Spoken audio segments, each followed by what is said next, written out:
través del dente de la ley de Dios dada a Moisés, los profetas y los escritos, se le llama la raíz hebrea de la fe cristiana.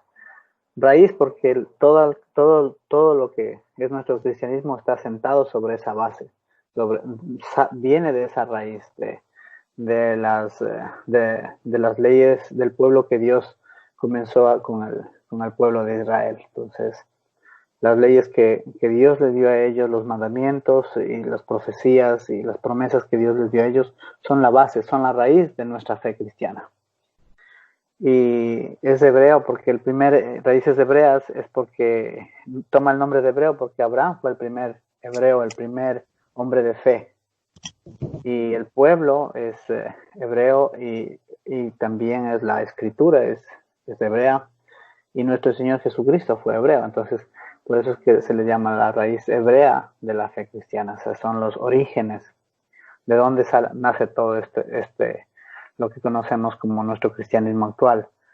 Entonces, de eso se trata, estudiar el Nuevo Testamento a la luz de las raíces hebreas. En otras palabras, a la luz de la ley de Dios dada a Moisés, a los profetas y a los escritos.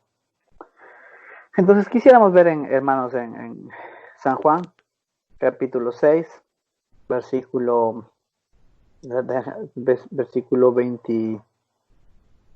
26, hermanos. Versículo 26. Cuando ya tengan, me dicen amén, hermanos, por favor. Amén. Entonces, ahí está dice así. Compartiendo ya la Sí, ya vía. puse. Sí, debe salir una cámara chiquitita. En Juan 6, ¿no? Sí. En Juan 6, capítulo 26, hasta el versículo 40, desde el 26 al 40. Amén. Amén, mi hermano. Ayúdenos con la lectura, por favor. Algún hermano. Ok, amén. Desde el 26 al 40. Respondió Jesús y les dijo: de cierto os digo, que me buscáis, no porque habéis visto las señales, sino porque comisteis el pan y os saciáis. Trabajad, no por la comida que perece, sino por la comida, vida eterna permanece, la cual el Hijo del Hombre os dará, porque a este señaló Dios el Padre. Entonces le dijeron: ¿qué debemos hacer para poner en práctica las obras de Dios? Respondió Jesús y les dijo: esta es la obra de Dios, que creáis en el que Él ha enviado. Le dijeron entonces: ¿qué señal pues haces tú para que veamos y te creamos? ¿Qué obra haces?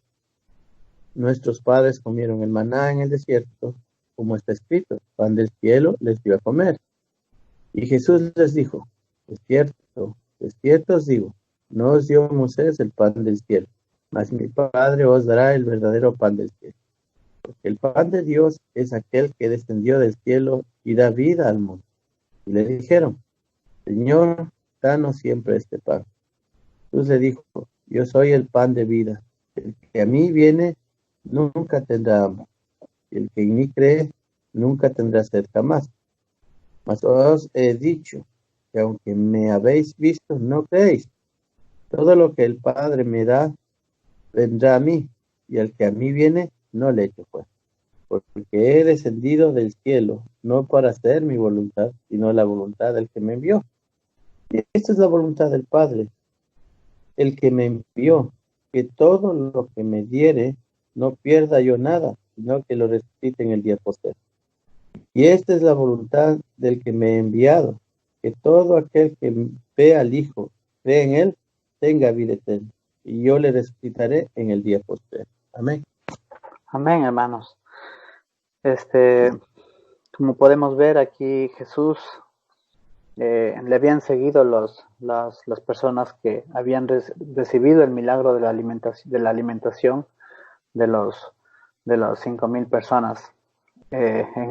cuando estaba al otro lado del lago, y esta gente había ido en busca de Jesús, y cuando lo encuentran, le preguntan, ¿cuándo llegaste acá, no?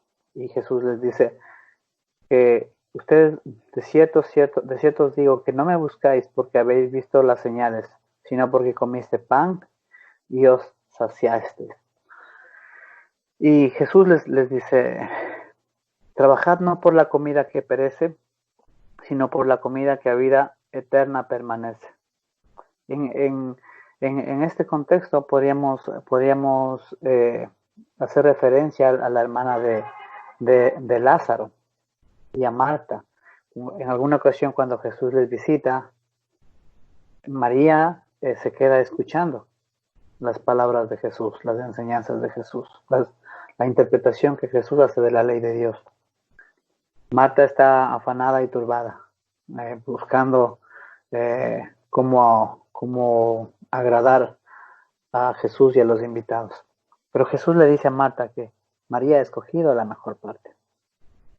Y vemos que Jesús, cuando estuvo cuando estuvo haciendo el milagro del pan, la multiplicación del pan, Jesús estuvo hablándoles a ellos, ¿sí? Y es estas palabras que Jesús hablaba, es estas enseñanzas que Jesús daba, las que llamaban la atención de las multitudes, mucho más que el mismo hecho de los milagros. Y es aquí que Jesús les dice, de cierto os digo que me buscáis no porque habéis visto las señales. ¿Cuáles señales habían visto ellos? Que Jesús multiplicó los panes. Sino porque comisteis el pan y os saciasteis. Jesús se está refiriendo al pan que él había compartido, a la palabra y a las enseñanzas que él había compartido mientras estuvo con ellos.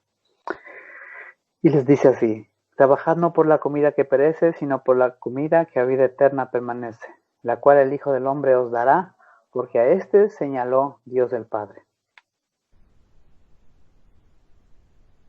Entonces, quisiéramos ir a la diapositiva que he preparado y le he puesto esto, un título para iniciar, para identificar la enseñanza como Jesús, el maná del cielo. Y como vemos, quisiéramos irnos a la escritura, a Números capítulo 11, 9, también Números 11, 7 y Éxodo 16, 31. Voy a leerles, hermanos, de estas partes de la escritura para irnos a la raíz, irnos al Antiguo Testamento, a ver, para entender de qué se trata el maná, porque para poder entender las palabras de Jesús, porque Jesús está haciendo una defensa de que Él es el maná que vino del cielo, y que el maná que Moisés les había dado, ese no descendía del cielo, sino que Jesús era el pan que descendía del cielo. Entonces, para comprender un poquito más a profundidad de lo que ya conocemos, quisiéramos irnos al Antiguo Testamento y ver qué es el maná y todo lo que podemos sacar del Antiguo Testamento o de la ley de Dios, de Moisés y de los escritos de los profetas acerca de este tema. Entonces, las características del maná están registradas en Números 11:9, Números 11:7 y Éxodo 16:31. Voy a leer una por una. Y dice así, y cuando descendía el rocío sobre el campamento de noche, el maná descendía sobre él. Entonces vemos que en la noche, cuando ya estaba amaneciendo, descendía el maná del cielo sobre el campamento de los israelitas. En Números 11:7 dice, y era el maná como semilla de culantro, y su color como de bedelio. El bedelio es color amarillento, como una gominola de naranja, una gominola de naranja. Parece igualita a una gominola de naranja, ¿no? O una gelatina de sabor de naranja. Ese es el color del bedelio, es naranja transparente. Y en Éxodo 16:31 dice, y la casa de Israel lo llamó maná, y era como semilla de culantro, como las pepitas de culantro blanco, y su sabor como hojuelas de miel. Entonces podemos ver que lo que Dios les estaba dando era algo agradable al paladar, algo que de inicio iba a gustar, de inicio iba a agradar. Y, y quisiéramos avanzar. Aquí están las imágenes pequeñas, no sé si ustedes las pueden ver, como en sus pantallas, no sé si ustedes las pueden ver. El bedelio, la imagen del bedelio. Y ahora voy a poner la semilla del cilantro. No sé si ustedes pueden ver la semilla del cilantro. Amén. Hermanos, si les dan doble tap en la diapositiva hacia grande, hermano, y ahí Uy, qué pueden bueno. ver. Allá, hermano. Exacto, ahí sí pueden ver, ¿no es cierto? Se ve mejor, ¿no? Sí, amén. Ya. Entonces, este es el bedelio. Se ve así, este es el bedelio, el metal, la piedra del bedelio. Entonces, como vemos, es como una gelatina de naranja o como una gominola de naranja. Esa es la manera, la forma en que se debió haber visto el maná. Entonces, ahora sí quisiéramos hablar acerca del propósito de Dios. Ahí sí se puede ver la diapositiva, ¿verdad? Dice, en Éxodo capítulo 16, 32, dice así. Y dijo Dios, y dijo Moisés, esto es lo que Jehová ha mandado. Llenad un gomer de él, refiriéndose al maná, y guardadlo para vuestros descendientes, a fin de que vean el pan que yo os di a comer en el desierto, cuando yo os saqué de la tierra de Egipto. Vemos que Dios le ordena a Moisés que llenen una vasija con este maná y deberían ponerlo dentro del arca del pacto para que sea de recuerdo para todos los descendientes del pueblo de Israel, para que cuando lo vean ellos sepan que Dios les dio a comer maná en el desierto, después de haberles sacado de la tierra de Egipto, como una prueba física de las obras de Dios, de la liberación que Dios le dio al pueblo de Israel. Y en Deuteronomio 8:3 dice así, y te afligió, y te hizo tener hambre, y te sustentó con maná, comida que no conocías tú, ni tus padres la habían conocido, para hacerte saber que no solo de pan vivirá el hombre, mas de todo lo que sale de la boca de Jehová, mas de todo lo que sale de la boca de Jehová vivirá el hombre. Entonces vemos que el propósito de Dios al darles este maná del cielo sin que ellos tuvieran que trabajar por el pan de cada día.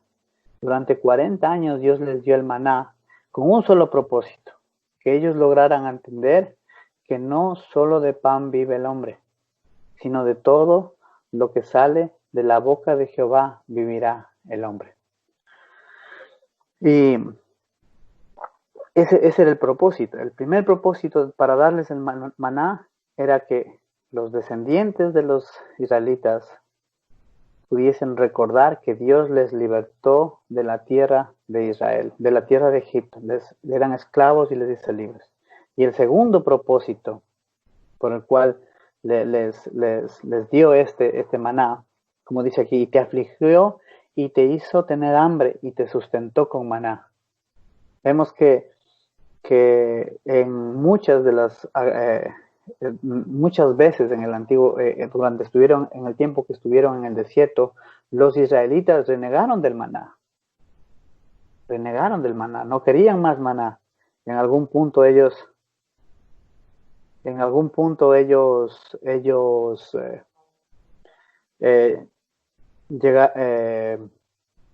llegaron a pedir carne y Dios les dio carne y también les castigó por en este caso, su rebeldía. Como dice aquí, Dios les afligió y les hizo tener hambre y les sustentó con maná. Pero el propósito de toda esa aflicción y de toda esa hambre que ellos tenían de las cosas que ellos anhelaban de Egipto, era hacerles comprender a ellos que no solo de pan vive el hombre, sino de todo lo que sale de la boca de Dios. Es el propósito para haberles dado el maná. Ahora, vemos también que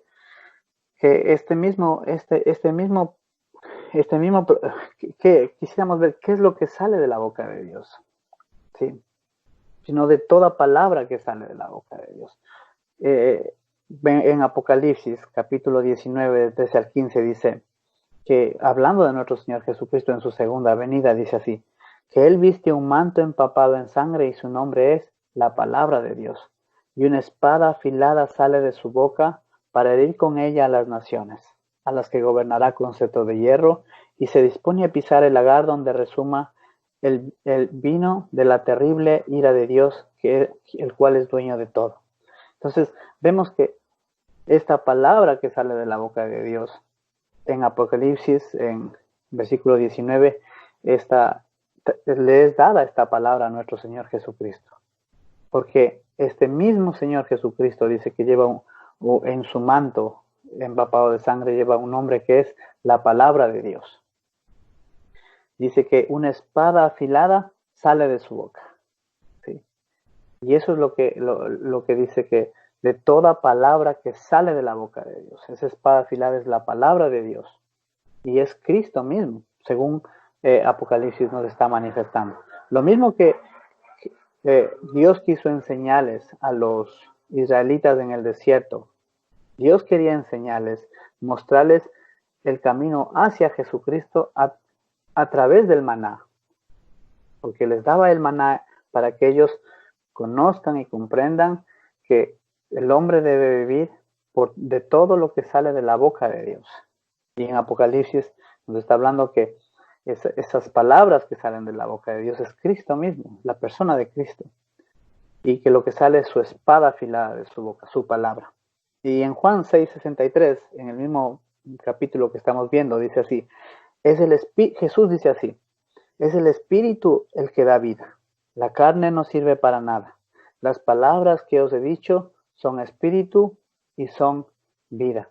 Entonces, Jesús, las palabras que Jesús hablaba, las enseñanzas que Jesús hablaba, la manera en cómo Jesús interpretaba la ley de Dios dada a Moisés, los profetas y los escritos, estas eran espíritu y vida. Era por estas palabras que Jesús hablaba que la gente le estaba siguiendo. Y no solamente por los milagros. Ahora, continuando con el tema de lo que es el maná, en Éxodo 16:35 dice así, así comieron los hijos de Israel maná 40 años, hasta que llegaron a tierra habitada. Maná comieron hasta que llegaron a los límites de la tierra de Canaán. En Josué 5:12 dice, y el maná cesó el día siguiente desde que comenzaron a comer del fruto de la tierra. Y los hijos de Israel nunca más tuvieron maná, sino que comieron de los frutos de la tierra de Canaán aquel año. Entonces, nos damos cuenta que el maná tenía un propósito, una razón y un tiempo. Como todo en la vida, tiene su tiempo. El maná fue dado durante 40 años para que ellos avanzaran a salir de Egipto y lograsen llegar hasta la tierra prometida. Entonces, vemos que tanto el propósito como el tiempo que debía ser dado el maná estaban dentro de los planes de Dios, con un objetivo, que el pueblo lograra llegar a la tierra prometida. Vemos en el libro de Hebreos que Pablo les dice que ellos no alcanzaron las promesas de Dios, la herencia, porque les faltó fe y por eso ellos murieron en el desierto, por falta de fe. Entonces vemos que aunque ellos vieron el maná y recibieron el maná, no tuvieron la suficiente fe como para alcanzar lo prometido. Ahora avancemos un poquito más. Este maná debía estar en el tabernáculo. En el tabernáculo es donde debía estar este maná, dentro del arca. Y con respecto a las instrucciones acerca el arca estaba dentro del tabernáculo. Y las instrucciones que Dios da acerca de este tabernáculo dice así. Dice en Éxodo 25:40. Mira y hazlos, refiriéndose a las cosas, al tabernáculo. Que mire y hazlos conforme al modelo que te ha sido mostrado en el monte.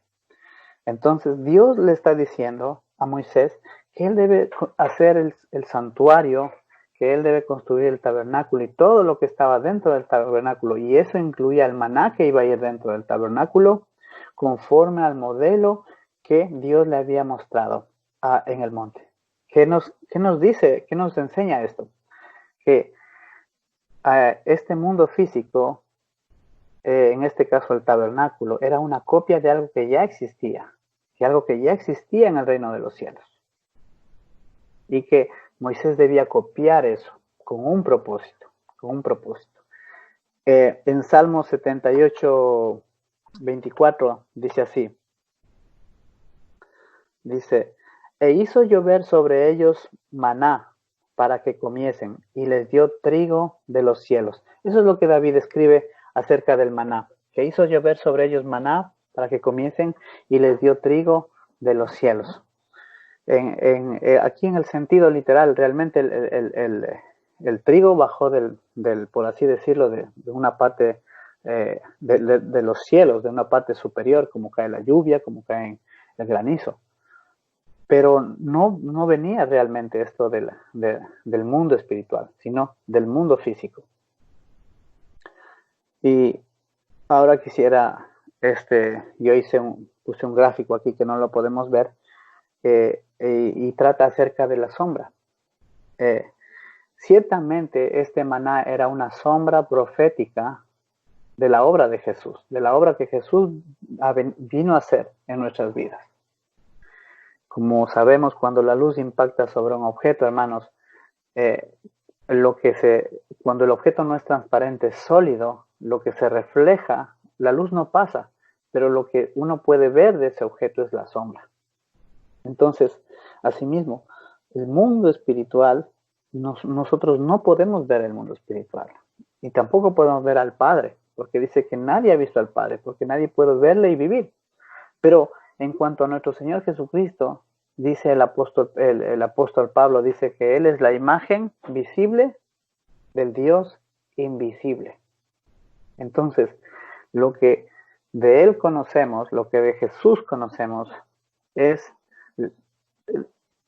a Jesús ustedes no le han visto, hermanos. Yo tampoco le he visto a Jesús. No hemos tenido esa dicha de verle personalmente, cara a cara, como Juan lo vio cuando él estaba en la isla de Patmos y miró su gloria, o como Juan, Pedro y Santiago le vieron en el monte de la transfiguración. No hemos tenido ese privilegio, pero sí tenemos lo que Él nos ha dejado. Y eso que Él nos ha dejado es una sombra de lo que Él es realmente. Más adelante vamos a ver de qué va este asunto.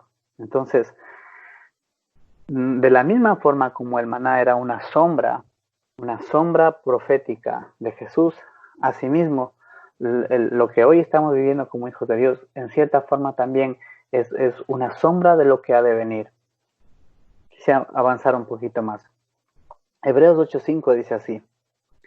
Dice, hablando de los sacerdotes, sacerdotes del templo, de los sacerdotes de la línea de Aarón, dice así, los cuales sirven a lo que es figura y sombra de cosas celestiales, como se le advirtió a Moisés cuando iba a erigir el tabernáculo, diciéndole, mira, haz todas las cosas conforme al modelo que se te ha mostrado en el monte. Y en Hebreos 9:4 dice, hablando del templo y del arca, el cual tenía un incensario de oro y el arca del pacto cubierta de oro por todas partes, en la que estaba una urna de oro que contenía el maná, la vara de Aarón que reverdeció y las tablas del pacto. Entonces, todas estas cosas son sombra de lo que existe en el mundo espiritual. Porque como acabo de leer en Hebreos 8:5, dice, se le advirtió a Moisés cuando iba a erigir el tabernáculo, diciéndole, mira, haz todas las cosas conforme al modelo que se te ha mostrado en el monte.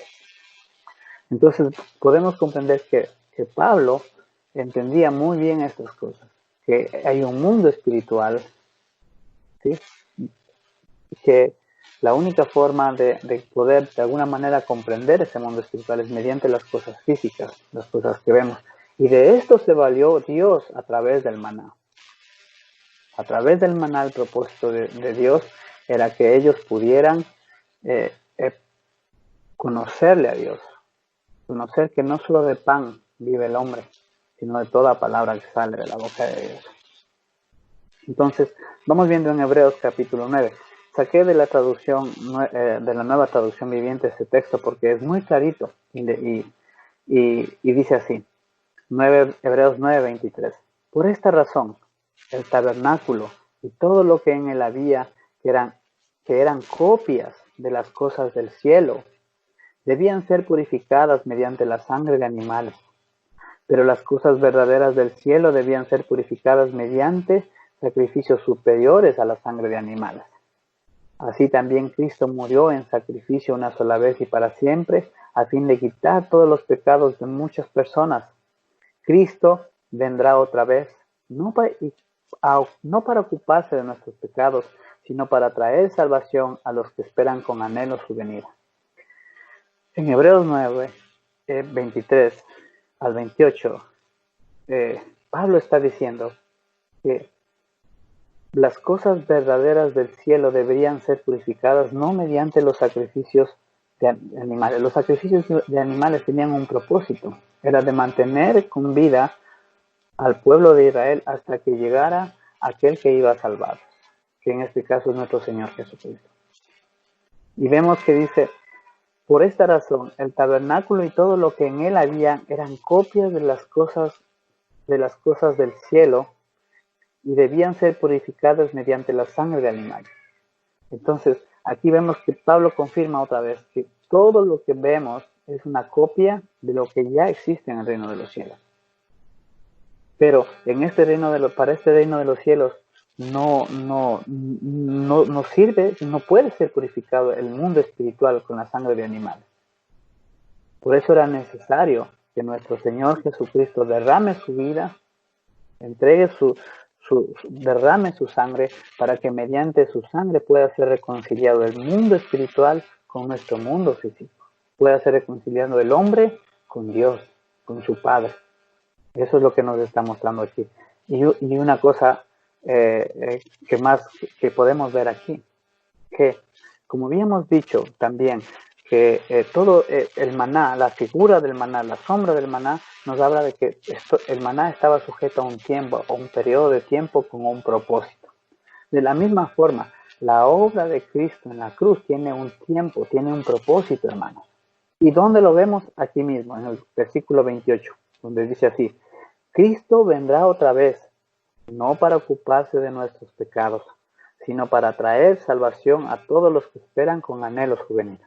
Jesucristo es el maná del cielo, mis hermanos, y el propósito de que hoy nosotros estemos comiendo este maná del cielo es, como dice aquí, Jesús se está ocupando de nuestros pecados. Jesús se está ocupando de nuestros pecados, porque el maná se daba día con día. Cuando Jesús les enseña a orar a sus discípulos, dice, danos, Padre nuestro que estás en el cielo, danos hoy nuestro pan de cada día. De la misma forma, el maná era dado día con día, y debían recoger solo lo suficiente. El maná caía y ellos debían recoger solo lo suficiente, no debían guardar para el próximo día, porque si guardaban para el próximo día, eso se aguzanaba, se podría. El mandamiento de Dios era, danos hoy nuestro pan de cada día. Ellos tenían que recoger el maná diario. De la misma forma, Jesús nos enseña a orar de esa manera. Danos hoy nuestro pan de cada día, en directa referencia al maná que se daba día con día. Solo lo suficiente. Pero ¿hasta cuándo será esta obra de Cristo de perdonar nuestros pecados, de limpiar nuestros pecados? Porque de la misma forma que el maná tenía un propósito, y ese propósito era solamente hasta que ellos logren entrar en la tierra prometida, solamente hasta ese entonces ese maná tenía un propósito, una razón de ser, tenía un tiempo de caducidad, por así decirlo.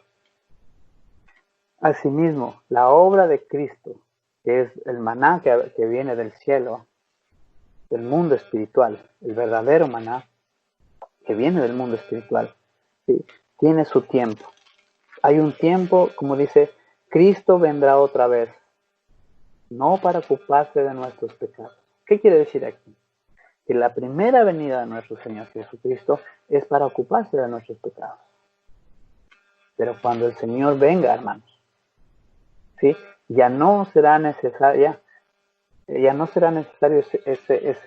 esa figura de esa sombra del perdón de los pecados por medio de la sangre de Cristo. Ya no, porque cuando Él venga, las cosas serán diferentes. Porque dice aquí, sino para traer salvación a todos los que esperan con anhela su venida. Su venida tiene otro propósito y ya no tiene que ver con el pecado. Por eso dice que cuando Cristo viene sin relación con el pecado. Ahora, en 1 Corintios 13, 9 al 12, dice así: porque en parte conocemos y en parte profetizamos, mas cuando venga lo perfecto, entonces lo que es en parte se acabará. Ahora vemos como por un espejo, oscuramente, mas entonces veremos cara a cara. Mas entonces le veremos cara a cara. Ahora conozco en parte, pero entonces conoceré como fui conocido. ¿Qué es lo que Pablo nos está diciendo en Corintios? Pablo se está refiriendo directamente a la fe. ¿Qué es la fe? Fe es la certeza de lo que se espera. Es algo que está en el futuro, pero que tenemos la certeza de que lo recibiremos. Y la convicción de lo que no se ve. Si uno tiene algo ya con uno lo puede ver. ¿Pero por qué es convicción? Porque es algo que no se puede ver todavía, que está en el futuro. Entonces, Pablo dice, porque en parte conocemos. ¿Qué conocemos? El maná. El maná que Dios le dio al pueblo de Israel en el desierto. Conocemos también la palabra que Dios nos ha dado, la salvación que Dios nos ha dado, la sangre de Cristo que nos limpia de todo pecado. Eso lo conocemos. Lo estamos viviendo, hermanos. De la misma forma como los israelitas lo vivían día con día, caía ese maná y les mantenía con vida, porque la comida es vida, hermanos. La comida es vida. Asimismo, la palabra de Dios, el perdón de nuestros pecados, es nuestra vida, hermanos. ¿Qué sería de nosotros si no tuviésemos la palabra? ¿Qué sería de nosotros si no fuéramos perdonados por el Señor nuestros pecados? Aunque tuviéramos la palabra, si no hubiese perdón de pecados, ¿de qué nos serviría, hermanos? Entonces vemos que la palabra de Dios, esa espada que sale de la boca de Dios, la palabra de Dios que es nuestro Señor Jesucristo, ese manto, dice, manchado de sangre, que representa el sacrificio de Cristo en la cruz y su reinado milenial, eso nos limpia de todo pecado. ¿Sí? Eso es lo que hoy conocemos, hermano.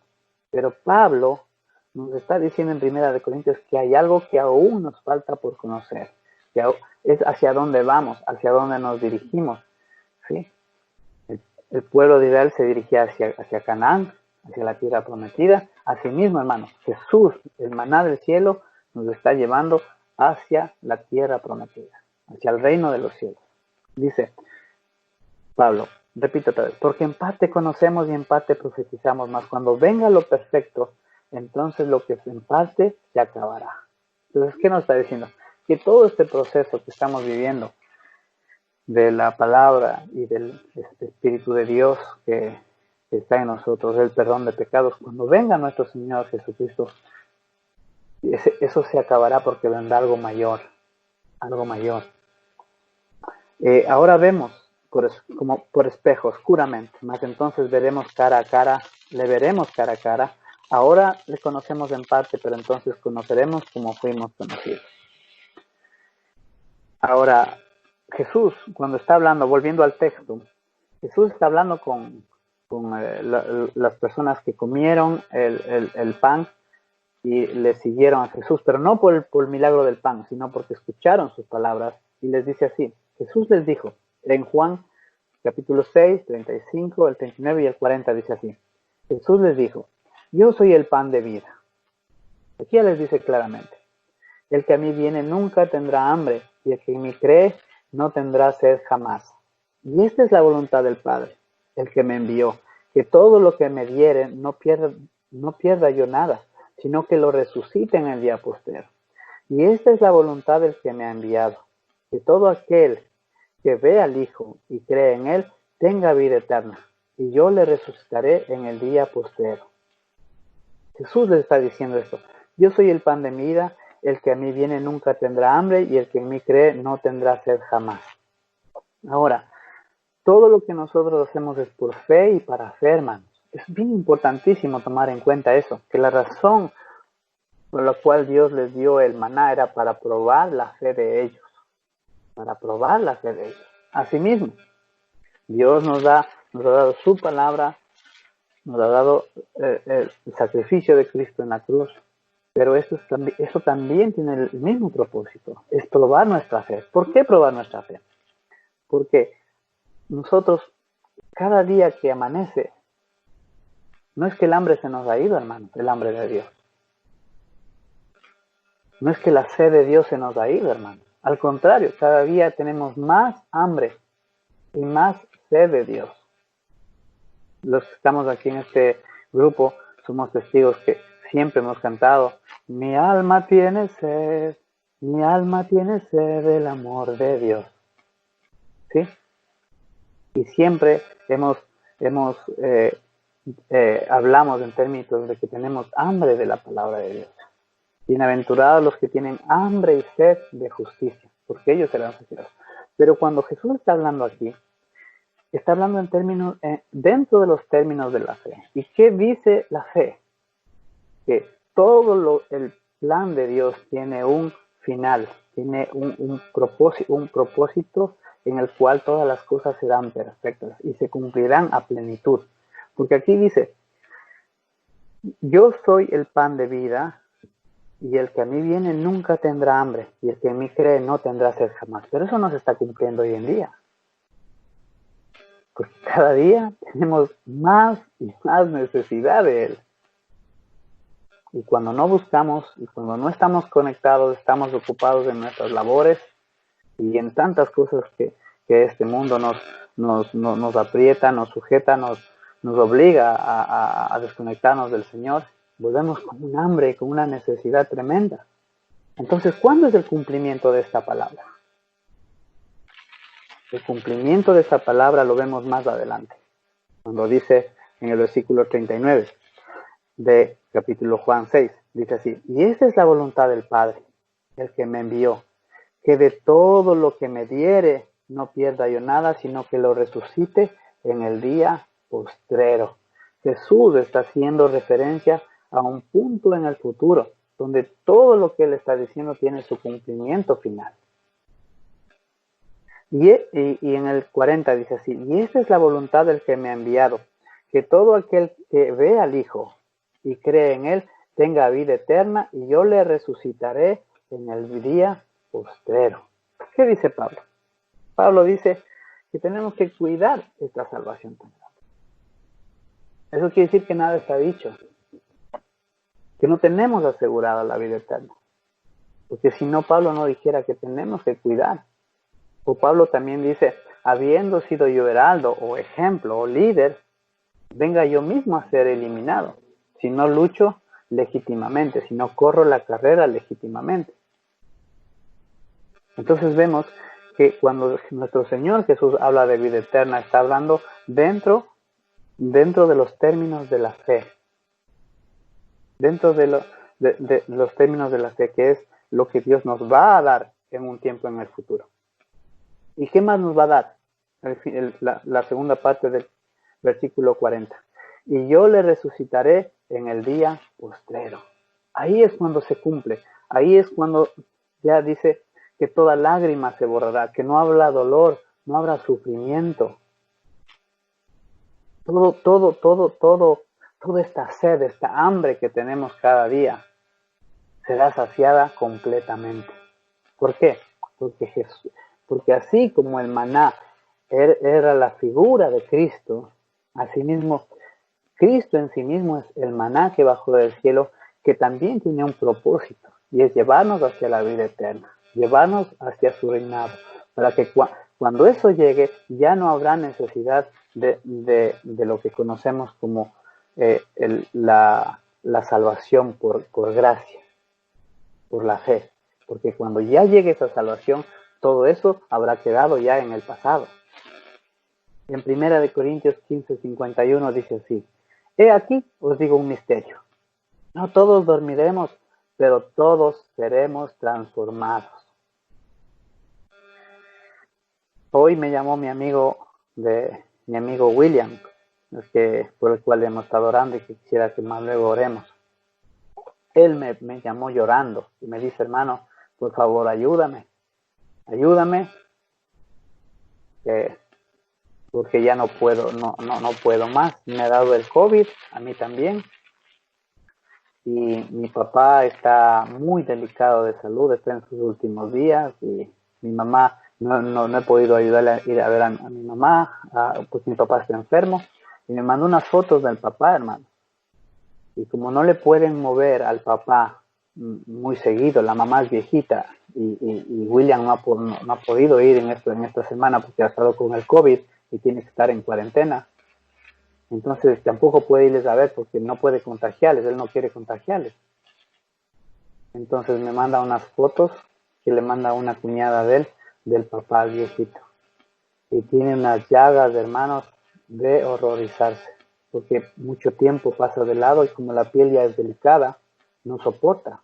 Y comienza a inflamarse y a irritarse y a dañarse esa parte de la piel. Así que este pobre, el papá de mi hermano, es terrible la condición, las fotos que le manda. Y él no puede irle a ver, hermano. Él es cristiano, es creyente en nuestro hermano William. No puede irle a ver, porque está con el COVID, el papá está así. Y él me llama llorando, dice: yo no sé, dice, desearía mejor que el Señor. No me duele verle a mi papá sufriendo así, Darwin, dice. Me duele, no puedo ni irle a ver. Ni siquiera ayudarle a mi mamá a darle la vuelta a mi papá. Yo en realidad no sé si sería bueno pedirle mejor al Señor que le llegue a mi papá. Eso me llamó temprano y nos pusimos a orar, claro, no en ese sentido, ¿no? Sino que Dios tenga misericordia, o sea, permitiéndole tener una vejez, que él pueda terminar sus días en paz y sin esos dolores, y que pueda él tener una muerte en paz y no de esa manera como está sufriendo. Entonces, hermanos, estos hermanos cristianos están sufriendo, están padeciendo, pero lo que Dios ha prometido, el propósito de la obra de nuestro Señor Jesucristo, tiene que ver no solamente con el hoy, sino con algo en el futuro, algo más grandioso, más glorioso. Y como dice Pablo: he aquí os digo un misterio. No todos dormiremos, pero todos seremos transformados. En 1 Juan 3:2 dice así: amados, ahora somos hijos de Dios, y aún no se ha manifestado lo que hemos de ser. Pero sabemos que cuando Él se manifieste, seremos semejantes a Él, porque le veremos tal y como Él es. Yo les hago una pregunta, hermano. Juan vio todo lo que cualquier cristiano quisiera haber visto en su vida. Él estuvo en el camino con Jesús, predicó con Jesús, era el discípulo amado, le vio en la transfiguración, le vio en el Apocalipsis, vio todo. Pero ¿qué es lo que él escribe? Amados, ahora somos hijos de Dios. Y así es. Y aún no se ha manifestado lo que hemos de ser. Pero sabemos que cuando Él se manifieste, cuando Él venga por segunda vez, y eso estoy añadiendo yo, seremos semejantes a Él, porque le veremos tal y como Él es. Ahora Jesús es nuestro maná, pero el maná tiene un propósito, hermano. El maná tiene el propósito de probar la fe,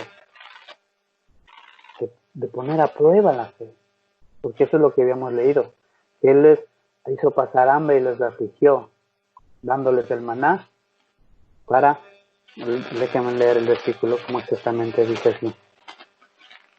Dice así: y te afligió y te hizo tener hambre y te sustentó con un maná, comida que no conocías tú, ni tus padres la habían conocido, para hacerte saber que no solo de pan vivirá el hombre, mas de todo lo que sale de la boca de Jehová vivirá el hombre. Entonces, el propósito por el cual hasta hoy hasta hoy como hijos de Dios sufrimos. Así tú pues, como buen soldado de Jesucristo, sufre aflicciones, dice. El propósito de esto es que comprendamos que no solo de pan vivirá el hombre, sino de toda palabra que sale, en este caso, de la boca de nuestro Señor Jesucristo. Entonces, terminando esto, completando la idea, el maná tuvo su propósito profético, de llevarnos a Cristo. Pero ahora Cristo, ese maná del cielo, el descendido del cielo, el propósito de Él es llevarnos al Padre, llevarnos a la vida eterna. Y cuando Él venga, entonces toda esta aflicción, toda esta hambre, toda esta sed que tenemos se terminará. Y el pan del cielo, el maná del cielo, también habrá cumplido su propósito de la misma forma que el pan físico que les dio Moisés tuvo su propósito. Pero ¿qué pasó con el pueblo de Israel? Ellos murieron todos en el desierto porque les faltó fe. Pero a nosotros nos ha sido enviado un ayudador que es el Espíritu Santo, hermano. Él es nuestro apoyo, Él es nuestro soporte para que no nos falte la fe, aún en momentos de crisis y de necesidad. Ahora, como último, solo quiero agregar a un temita más que es acerca de la sombra profética del milenio. En Éxodo 16, 26, 29 y 30, dice así: 6 días recogerás el maná, mas el séptimo día es el día de reposo, y en él no se hallará más maná. Mirad que Jehová os dio el día de reposo, y por eso en el sexto día os da pan para 2 días. Estése pues cada uno en su lugar, y nadie salga de él en el séptimo día. Así el pueblo reposó el séptimo día. Dios dio este mandamiento, en el día que debían vivir el día con día, pero el día sexto debían recoger el doble. ¿Por qué el doble? Porque el día sexto recogían el doble, pero el día séptimo era día de descanso. Han pasado ya 6,000 años, hermanos, y estamos viviendo el año 6,000. El día sexto estamos viviendo. Y como ustedes ya se habrán dado cuenta, la ciencia se ha aumentado, el conocimiento se ha aumentado. Este último tiempo, todo esto ha sido una explosión de conocimiento, tanto para lo bueno como lo malo. Hoy no tenemos la palabra de Dios, el maná, lo tenemos en nuestros teléfonos, en diferentes versiones de Biblias, de español, inglés, y de muchas versiones, como nunca antes en la historia. Lo aceptemos o no, lo creamos o no, esa es la realidad. ¿Por qué? Porque es un mandamiento de Dios. Dios ordenó que el día sexto se debía recoger el doble, y Dios lo está haciendo. El conocimiento de Dios en este último milenio y en este último tiempo simplemente es el cumplimiento del mandamiento de Dios. El sexto día os da pan para 2 días, dice el Señor en Éxodo 16, 26 al 30. El séptimo dice así: por eso en el sexto día Jehová os da pan para 2 días. Esa es la razón por la que se ha aumentado el conocimiento. Porque por la palabra profética de Dios. Porque estamos a punto de llegar al séptimo día. En el séptimo día ya no se recoge maná, porque ya hemos recogido. Ya Dios ha dado y ha puesto la palabra en nuestro corazón. Entonces, mis hermanos, eso es lo que, con respecto a la palabra profética del milenio y lo que representa los días y el maná con respecto al tema de lo que estamos viviendo, el pan para 2 días que Dios está dando en estos últimos tiempos, hermanos. Amén. Yo me he extendido a través de la ley de Dios dada a Moisés, los profetas y los escritos. Se le llama la raíz hebrea de la fe cristiana. Raíz porque